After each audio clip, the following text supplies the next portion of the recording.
امام حسن کے پاس ایک بندہ ہے، بڑی مزیدار بات داتا علی اجویری نے لکھی، مجھے پڑھ کے بڑا ہی مزہ آیا اور سمجھ بھی آئی کہ اہل بیت نبوت کی اصل مخالفت کون کرتا ہے۔ ایک شخص آیا تو اس نے آ کے نا معاذ اللہ حضرت مولا علی شیر خدا کو، معاذ اللہ ثم معاذ اللہ، امام حسن کے والد کو برا بلا کہا، پھر امام حسن کو کہا، وہ برا بلا کہتا جا رہا ہے، امام حسن مسکراتے جا رہے ہیں، ہنستے جا رہے ہیں۔ انجوائے کرنے کا آپ کا موڈ باندھے تو سب کچھ انجوائے ہو سکتا ہے، لیکن اگر آپ نے مرچیں دانتوں کے نیچے رکھ کے اچھی طرح چبا لی ہوں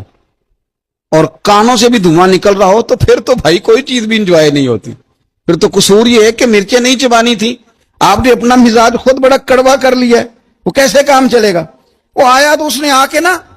امام حسن کو، آپ کے والد کو معاذ اللہ ثم معاذ اللہ نقل کفر نہ باشد برا بلا کہا۔ وہ کہتا جا رہا ہے، امام صاحب ہنستے جا رہے ہیں۔ جب وہ تھک گیا تو امام حسن فرمانے لگے،